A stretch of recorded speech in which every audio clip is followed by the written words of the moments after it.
They bulldozed his memories, but they didn't know he held the key to the lake beneath their million-dollar view. He built that barn with his bare hands. It held his father's legacy, his wife's last painting, and every memory that made his land feel like home. But one morning, without warning, it was gone, bulldozed by the HOA. No apology, no chance to fight back. What they didn't know, he held the key to something far more powerful than a barn, something that could drown their resort in silence. This is the story of a quiet man and the valve they forgot existed. Eli never raised his voice, not when the bank tried to foreclose on his father's land, not when the cancer took his wife in the dead of winter, and not when the new neighbors started calling his property an eyesore. He lived on the edge of the lake, just past the bend where the asphalt turned to gravel. His house was modest, tucked behind a line of cottonwoods. But the barn was his heart. Weathered red wood, a slanted roof that creaked in the wind, and a rusted lantern that still flickered on stormy nights. Inside, it smelled of sawdust and oil paint. His father's tools hung in perfect rows. His wife's canvases leaned against the walls, untouched since the day she left them behind. To Eli, the barn wasn't just a building, it was a memory vault, a place where time didn't rush, where grief could breathe, and where silence felt sacred. But silence doesn't last in places where money moves fast. The resort had arrived 2 summers ago, glass villas, paddleboard rentals, curated sunsets. With it came the HOA, a committee of polished smiles and printed agendas. They called themselves the Lakeside Preservation Society, though Eli knew they were preserving nothing but profit. One morning, a letter arrived, thick paper, embossed logo.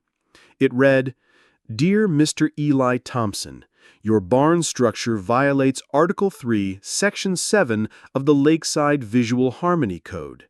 Please remove or renovate the structure within 30 days to comply."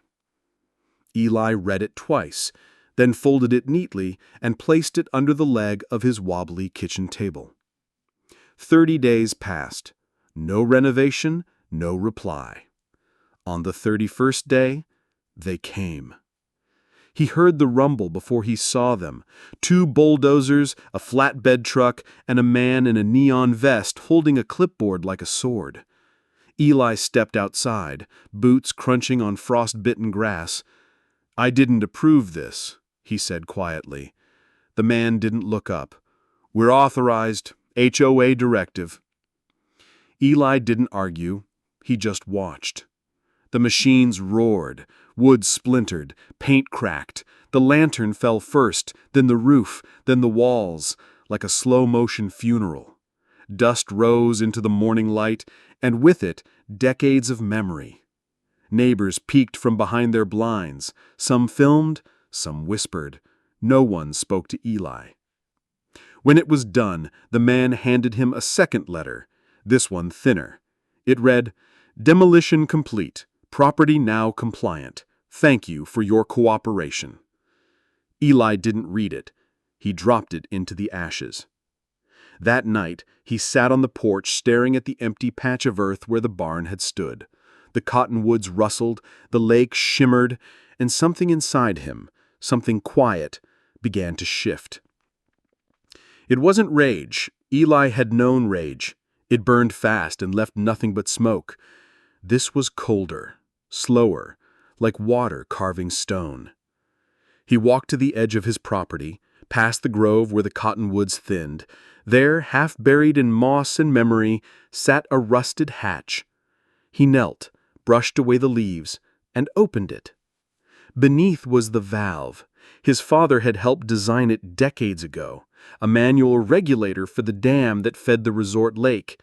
It was meant for emergencies, rarely used and long forgotten. But Eli had kept it oiled, just in case. He didn't touch it, not yet. He just stared at it, the way one stares at a chessboard before the first move. The barn was gone, But the land still spoke, and Eli was ready to listen. The lake had always been beautiful, but Eli never trusted it. Not because of the water itself, but because of what it covered. Beneath the surface, past the reeds and the polished docks, lay a system most people forgot existed. A dam, a valve, a mechanism built not for beauty, but for control. Eli's father had helped design it in the late 70s, back when the land was still wild and the lake was just a reservoir. The valve was manual, tucked behind a grove of cottonwoods, hidden from view and memory.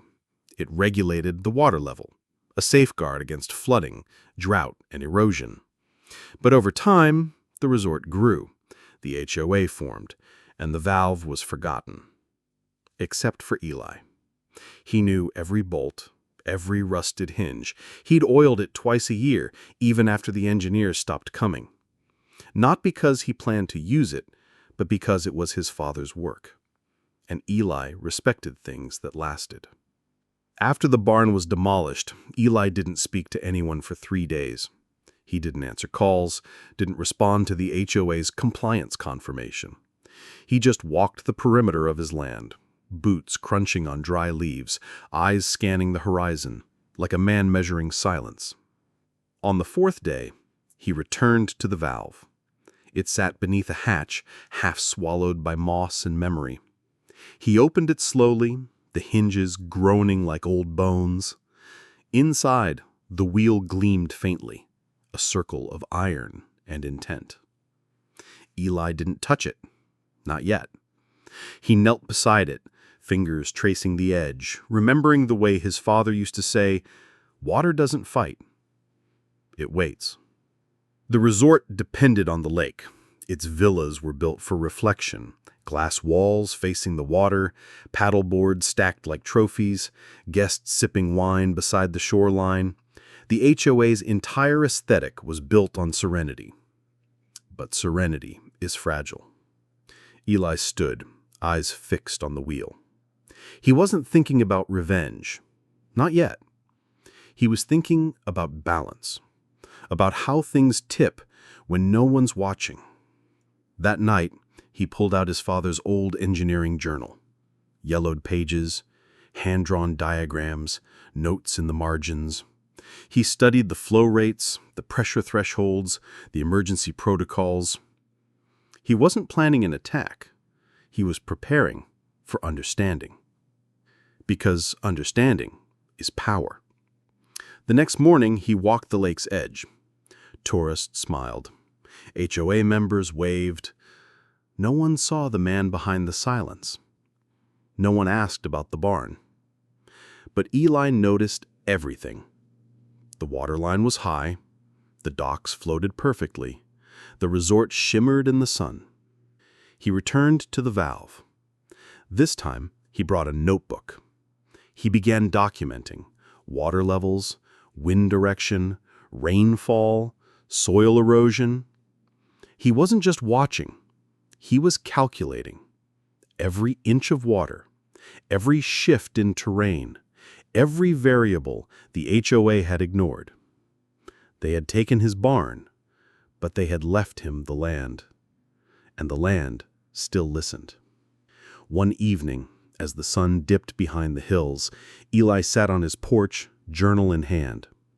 He wrote, "They erased my history, but they forgot the foundation. The barn was memory. The valve is consequence." He closed the notebook and stared at the lake. It was quiet. Too quiet. And Eli was ready to speak. Eli hadn't attended a single HOA meeting in 2 years, not since they paved the gravel road and renamed it Lakeside Way. But after the barn was demolished, he showed up. No one expected him. The room was bright, sterile, folding chairs, bottled water, a projector screen displaying the HOA's monthly agenda. Words like beautification initiative and community synergy floated across the slides. Eli sat in the back, silent, observing. The president of the HOA, a man named Carter Vance, wore a navy blazer and a practiced smile. He welcomed everyone, thanked the resort for its continued partnership, and then opened the floor for community concerns. Eli stood. The room shifted. "I'd like to discuss the demolition of my barn," he said, voice steady. Carter blinked. "Mr. Thompson, that issue was resolved. You received the compliance notice." "I received a bulldozer," Eli replied. A few people chuckled. Carter didn't. The structure violated visual harmony standards. It was deemed disruptive to the aesthetic cohesion of the lakeside experience. Eli nodded slowly. "And who decided that?" "The board." "Did the board ever visit the barn?" Silence. Carter cleared his throat. "Mr. Thompson, we're not here to debate past actions. We're here to move forward." Eli's eyes didn't flinch. "Then let's talk about moving water." Carter frowned. "Excuse me?" "The lake," Eli said. "It's rising. The soil near the eastern dock is eroding. Your paddleboard launch is sitting on a soft shelf. You might want to check your runoff protocols." Carter laughed nervously. "I think our engineers have that under control." Eli smiled, just barely. "I think your engineers forgot the valve." The room went quiet. Someone whispered, "What valve?" Eli didn't answer. He sat back down. The rest of the meeting passed in a blur of landscaping budgets and kayak permits, but Eli had already planted the seed. Afterwards, Carter approached him in the parking lot. "You're making people nervous," he said. Eli looked at him. "Good." He leaned in. "You're one man. We're a board. You can't win this." Eli's voice was calm. "I'm not trying to win. I'm trying to remember." Carter scoffed. "You should be grateful we're modernizing your land." Eli stepped closer. "You didn't modernize it. You sterilized it." Then he walked away. That night, Eli returned to the valve. He didn't open it. He just stood there, listening to the hum of pressure beneath the hatch. He began a new journal entry. "They speak in codes. I speak in consequences. They measure beauty in symmetry. I measure it in silence." The next morning, he lowered the valve by a quarter turn, just enough to shift the lake by an inch. The resort blamed seasonal changes. Eli blamed memory, and the game had begun. The lake dropped by an inch. No alarms sounded, no sirens blared, but Eli noticed. He stood at the shoreline, boots sinking into the soft mud, watching the water retreat from the dock like a secret pulling back its veil. The resort staff chalked it up to weather. The HOA sent out a cheerful newsletter, seasonal shifts and shoreline charm. But Eli knew better. He had turned the valve, just a quarter rotation, a whisper of change, enough to make the lake blink, but not scream. Guests at the resort began to notice. Paddleboards scraped against exposed rocks. The water near the villas lost its mirror-like sheen. A couple complained about the muddy view. One posted a photo online. "Lakeside luxury? More like lakeside puddle." Eli clipped the article and taped it to his fridge. He wasn't angry. He was documenting. The barn had been erased in a single morning. Eli's response would take time, precision, patience. He returned to the valve every evening, not to tamper, just to observe. He measured water levels, soil softness, shoreline shifts. He logged everything in his notebook, each entry more detailed than the last. Lake level, minus 1.2 inches. Dock exposure, 3.5 feet. Guest complaints, 2. HOA awareness, 0. The land was speaking. Eli was listening. One afternoon, Carter Vance knocked on Eli's door. Eli opened it slowly. "We've had some questions about the lake." Eli raised an eyebrow. "Questions?" "Yes, some guests are concerned. We're wondering if you've noticed anything unusual." Eli stepped aside, letting Carter see the wall of journals, maps, and clipped articles. "I've noticed everything," Eli said. Carter's smile faltered. "You're not interfering, are you?" Eli didn't answer. He just looked past Carter, toward the lake. Carter followed his gaze. "We're trying to build something beautiful here." Eli's voice was quiet. "You built it on stolen ground." Carter shifted. "We followed protocol." "So did I," Eli replied. Carter left without another word. That night, Eli turned the valve again. Another quarter rotation. The lake dropped by 2 more inches. The resort scrambled, staff adjusted docks, engineers ran tests, the HOA issued a statement, unusual weather patterns may temporarily affect lake levels. Eli clipped that too. He began a new journal entry. "They took the barn in 1 day. I'll take the lake 1 inch at a time." Neighbors started whispering. Some remembered the valve. Others didn't. A few asked Eli if he knew what was happening. He just smiled and said, "Nature is adjusting." But this wasn't nature. This was memory measured in water. One afternoon, a child at the resort tried to launch a kayak. It stuck in the mud. She cried. Her parents complained. The resort offered a voucher. Eli watched from his porch, sipping coffee. The barn had held his wife's last painting, a portrait of the lake at sunset. She had called it stillness. Now the lake was anything but, and Eli was just getting started. The rains came hard that week. Thick, relentless sheets that turned gravel to sludge and filled the lake faster than the resort could react. The HOA sent out alerts, "Stay safe, expect temporary flooding," but Eli knew better. He stood at the valve, rain dripping from his coat, watching the pressure gauge tick upward. The lake was rising, but not evenly. The docks tilted, the shoreline buckled, and beneath it all, the system groaned. Eli didn't panic. He adjusted. He opened the valve wider. Not to flood, but to drain. The water hissed through the pipes, rushing into the spillway like a secret finally spoken aloud. The lake began to recede, not dramatically, just enough to expose the truth. Fish flopped in shallow puddles. The resort's dock sat on cracked earth. Kayaks lay abandoned, their hulls caked in mud. Guests complained. One wrote, "This place used to be magic. Now it's just a swamp."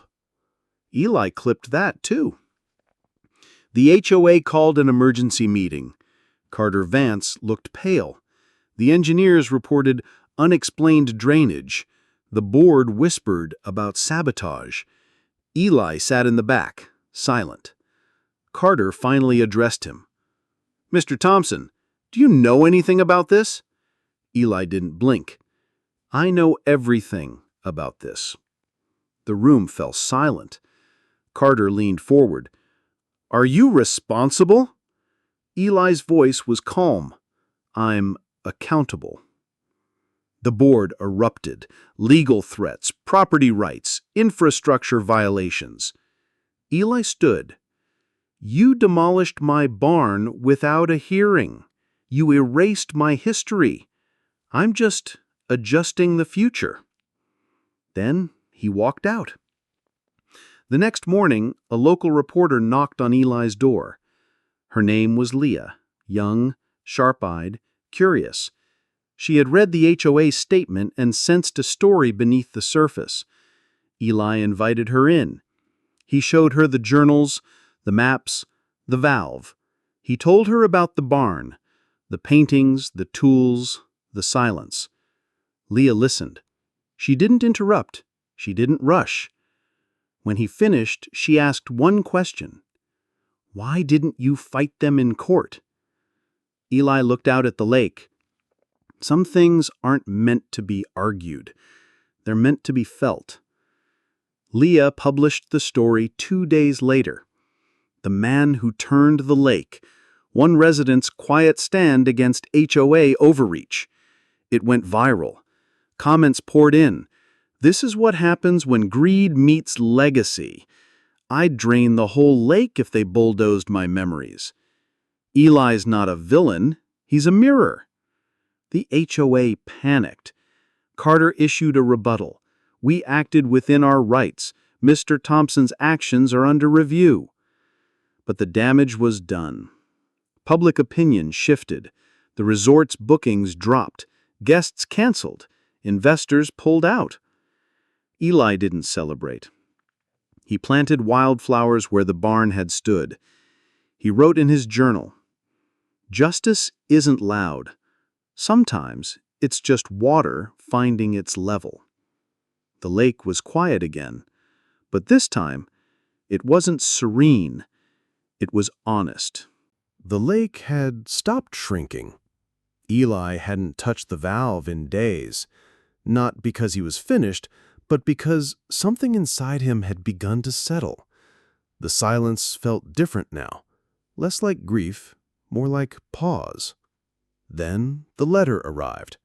No logo, no threat, just a handwritten envelope tucked between bills and HOA notices. He opened it slowly, expecting another complaint, but it wasn't that. It was from a young woman named Mara Vance, Carter's daughter. She had read the article, watched the interviews, seen the photos of the barn, the lantern, the paintings, the wildflowers blooming in its footprint. Her words were simple, honest. I grew up visiting the lake. I thought it was perfect. I never knew about the barn. I'm sorry. I want to understand. I want to help. Eli read it twice. Then again. He didn't reply immediately. He wasn't sure if he could trust her.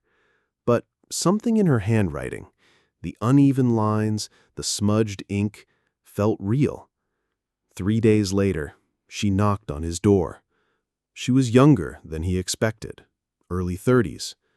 Soft voice, no blazer, no clipboard. I didn't come to defend the HOA, she said. I came to listen. Eli invited her in. They sat at the kitchen table, surrounded by journals and maps. He told her about the barn, how his father built it with salvaged wood, how his wife painted sunsets on its walls, how it had stood for 50 years before being erased in 50 minutes. Mara didn't interrupt. She didn't justify. She just listened. Then she asked, "What would justice look like to you?" Eli didn't answer right away. He walked her to the patch of earth where the barn had stood. Wildflowers swayed in the breeze. The lantern, bent and rusted, hung from a post. "I don't want a new barn. I want memory to matter," he said. Mara nodded. "Then let's build something that remembers." She returned a week later with sketches, a memorial garden designed to honor the barn, the land, and the people who lived before the resort. No glass, no symmetry, just stone paths, native plants, and a plaque that read, "In memory of what stood, in honor of what remains." Eli didn't speak. He just stared at the drawing. Then he nodded. The HOA resisted. Carter called it unnecessary, but public pressure mounted. Guests asked about the garden. Locals supported it. Mara pushed it through. Construction began in early spring. Eli watched from his porch as workers laid stones, planted wildflowers, and built a bench from reclaimed barnwood. He didn't help, but he didn't stop them. One evening, Mara joined him on the porch. "The lake's rising again," she said. Eli nodded. "I closed the valve halfway." She looked at him. "Why?" "Because someone finally listened." They sat in silence. The lake shimmered. The barn was gone. But something new was growing. Eli wrote in his journal, "Grief is a flood, but healing is a garden." Spring came slowly. The lake rose inch by inch, reclaiming its shape. The docks floated again. Paddle boards returned. But something was different now, not in the water, but in the way people walked beside it. They paused. They looked. They remembered. The memorial garden opened on a quiet Sunday. No ribbon cutting, no speeches, just a small wooden sign at the entrance. "This land remembers. May we learn to do the same." Eli stood at the gate, hands in his pockets, watching families wander the stone paths. Children chased butterflies between wildflowers.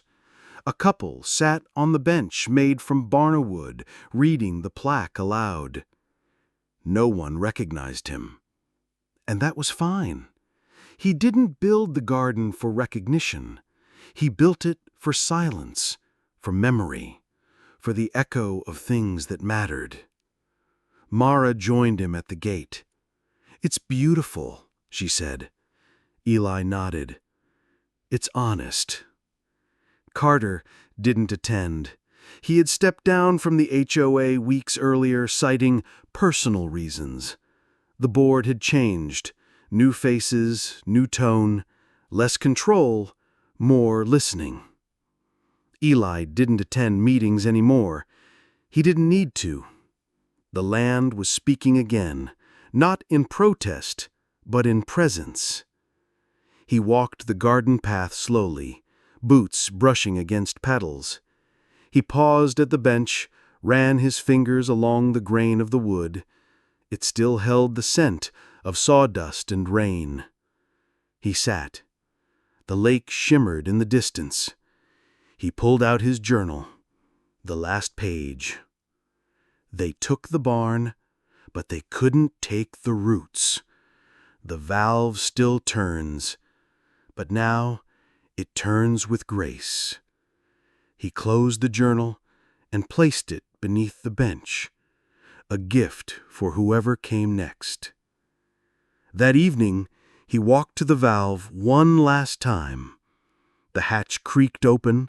The wheel gleamed faintly in the fading light. He didn't turn it. He just looked at it, the way one looks at a scar that no longer hurts. Then he closed the hatch and walked away.